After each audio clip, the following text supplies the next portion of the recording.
Topic is process of communication. तो इसमें first step यहाँ पे आप देख सकते हो, इट इज सेंडर। ठीक है, तो सेंडर कौन होता है? Sender is the person who sends his ideas to another person. Means sender वो पर्सन है जो अपना आइडिया किसी दूसरे पर्सन को सेंड कर रहा है। अब दूसरा पर्सन कौन होगा? रिसीवर। ठीक है, रिसीवर कौन होगा? हु रिसीव्स द मैसेज, जिसको मैसेज सेंड किया गया है फ्रॉम सेंडर। तो सेंडर को हम यहाँ पे कम्युनिकेटर भी बोल देते हैं। It is communicator. Second one is message. Message क्या है? It is the form of subject matter. Means आप क्या डिलीवर करना चाहते हो, आप कोई ओपिनियन अपनी बताना चाहते हो, अपनी फीलिंग शेयर करना चाहते हो, अपने व्यूज बताना चाहते हो, अपना एटीट्यूड शेयर कर रहे हो, किसी से ऑर्डर्स दे रहे हो, रिपोर्ट दे रहे हो, सजेशंस दे रहे हो, तो इट इज मैसेज कि आप क्या मैसेज डिलीवर करना चाहते हो। Third one is encoding. Encoding क्या है? It is a process of converting the message into communication symbols. यानी कि आप क्या कर रहे हो? अपने मैसेज को कम्युनिकेशन सिंबल्स में कन्वर्ट कर रहे हो। जैसे मान लो गेस्चर्स में कह दिया, आप किसी को कहना चाहते हो कि यस इट इज ओके, तो आप थंब दिखा देते हो कि हाँ इट इज ओके। ठीक है, आप किसी को फाइन कहना चाहते हो तो हम अपने फिंगर्स को रोल करके कह देते हैं कि यस इट्स लुकिंग गुड। तो ये सब क्या है? गेस्चर्स हैं हमारे। और वर्ड्स में हम किस तरीके से एक्सप्लेन करते हैं, जैसे अभी मुझे कोई भी बात आपको कहनी है तो मैं पहले अपने वर्ड्स को अरेंज कर रही हूँ एक प्रॉपर फॉर्म में, ताकि आप लोग उस चीज को, उस मैसेज को समझ पाओ। ठीक है, कि मैं क्या कहना चाह रही हूँ। अब यही वर्ड्स अगर मैं आगे पीछे बोल दूंगी, मीन्स अगर मुझे ये कहना है कि राम पार्क में जाता है, मैं इसको कहती हूँ है जाता राम पार्क में, तो कुछ टाइम लगेगा। तो प्रॉपरली एनकोडिंग होनी जरूरी है मैसेज की, ताकि जो रिसीवर है वो उस मैसेज को अच्छे से समझ ले। देन फोर्थ स्टेप आता है हमारे पास मीडिया। मीडिया क्या है? किसी भी मैसेज को सेंड करने के लिए हमें एक मीडियम की जरूरत है। अब वो मीडियम क्या है? आप फेस टू फेस भी कन्वर्सेशन कर सकते हो, मींस फेस टू फेस आप किसी से बात कर सकते हो। जैसे अभी लेक्चर डिलीवर करने के लिए हमने जूम ऐप का जो लिया है, यूज किया है इसको, तो it is a medium of transferring the message, कि आपके पास मैसेज पहुंच रहा है इसके थ्रू। इसी तरीके से इंटरनेट चैटिंग आप करते हो, व्हाट्सएप पे वीडियोस हम भेज रहे हैं, टेलीफोन पे आप बात कर रहे हो किसी से, किसी को ईमेल करके आप रिपोर्ट सेंड कर रहे हो। तो ये सभी क्या है? ये हमारे मीडिया है, मैसेजेस के ट्रांसमिशन मेथड्स हैं, जिसके थ्रू हम अपने मैसेज को ट्रांसफर कर सकते हैं। यानी कि जो सेंडर है वो अपने मैसेज को ट्रांसफर कर सकता है टू द रिसीवर। अब जैसे ही आपने मीडिया सिलेक्ट कर लिया कि मुझे फेस टू फेस कम्युनिकेशन करना है जैसे, ठीक है, तो अब नेक्स्ट स्टेप आता है डिकोडिंग का। डिकोडिंग क्या है? डिकोडिंग है कि जो भी सेंडर ने मैसेज सेंड किया था सिंबल्स की फॉर्म के अंदर या डायग्राम्स की फॉर्म के अंदर, अब आप उसको समझ रहे हो, आपका माइंड जो है वो वर्क कर रहा है, डिटेल कर रहा है उस मैसेज की। तो अंडरस्टैंडिंग ऑफ मैसेज क्या है? वो डिकोडिंग है। ठीक है, और ये ऑटोमेटिकली आपके माइंड में चलता रहता है, ये नहीं कि हमें कोई स्टेप करना है। ठीक है, अब आपने जैसे रीजनिंग में पढ़ा होगा कि हम ए को 1 कह देते हैं, बी को 2 कह देते हैं, सी को 3 कह देते हैं कि थर्ड नंबर पे है। ठीक है, तो अगर मुझे किसी को कोडिंग करना है तो मैं इस तरीके से भी कोडिंग कर सकती हूँ।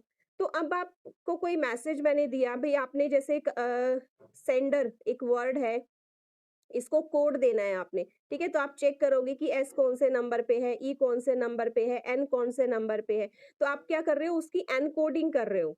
ठीक है, अब डिकोडिंग क्या हो जाएगा? जब आपने उसको नंबर दे दिया, नंबर मान लो ये आपका आ गया 12, 4, 5, 6 इस तरीके से। अब आप इस नंबर को क्या कर रहे हो? इस नंबर को डिकोड करके वापस आप चेक कर रहे हो कि मैसेज क्या था। ठीक है, तो इसमें तो हमें पता लग रहा है कि हमारा माइंड काम कर रहा है, कि हम डिकोडिंग कर रहे हैं और एनकोडिंग कर रहे हैं। लेकिन नॉर्मल मैसेजेस के अंदर भी हमारा जो माइंड है वो डिकोडिंग और एनकोडिंग कर रहा होता है, लेकिन वो प्रोसेस इतनी फास्ट होती है कि हमें पता नहीं चलता कि हम डिकोड कर रहे हैं। ठीक है, जैसे अभी कोई भी बात मैं बोल रही हूँ तो आपका माइंड साइमल्टेनियसली उसको डिकोड करके समझ रहा है। इसी तरीके से नेक्स्ट स्टेप है रिसीवर, ये मैंने आपको बता ही दिया रिसीवर कौन होता है। फिर लास्ट स्टेप है फीडबैक, जो मैंने कहा था कि इसके बिना कम्युनिकेशन पूरी नहीं होती। तो फीडबैक क्या है? फीडबैक है कि आप रिसीवर से, जो सेंडर है वो रिसीवर से पूछ रहा है कि उसको उसी फॉर्म में मैसेज क्लियर हुआ या नहीं हुआ। अगर वो मैसेज को उस रिसीवर जो है उसी फॉर्म में नहीं समझता है, तो इसका मतलब क्या हो गया कि उस मैसेज का कोई मीनिंग ही नहीं रहा। ठीक है? तो अंडरस्टूड फॉर्म के अंदर होना चाहिए और सेंडर जो मैसेज को करेक्टली सेंड कर रहा है, रिसीवर भी उसको करेक्टली अंडरस्टैंड करे, तो ही प्रोसेस ऑफ कम्युनिकेशन जो है वो कंप्लीट होती है। और ये जो प्रोसेस है, ये आपकी कंटिन्यूअसली चलती रहती है। Let me clear it first.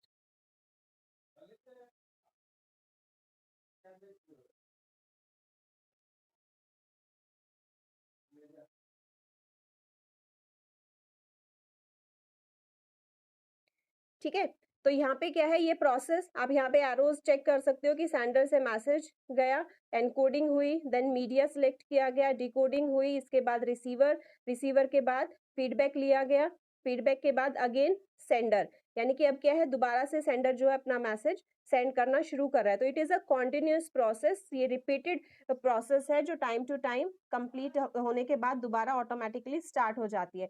इसमें एक इम्पॉर्टेंट वर्ड है सेंटर में, जो 1 मार्क्स में या 3 मार्क्स में इस क्वेश्चन पूछ भी लिया जाता है कि कम्युनिकेशन प्रोसेस में नॉइस क्या है। तो नॉइस क्या है? It is the hindrance.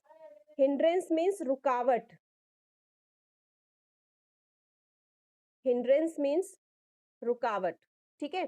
तो it is the hindrance in the process of communication, कि कम्युनिकेशन प्रोसेस के अंदर कोई भी रुकावट आ रही है, कोई भी हर्डल आ रहा है जिसकी वजह से कम्युनिकेशन प्रोसेस सही नहीं हो पा रही। जैसे अभी थोड़ी देर पहले आपने कहा था कि मैडम आपकी आवाज कट के आ रही है, ठीक है, क्लियर नहीं आ रही, तो ये क्या है? This is the noise.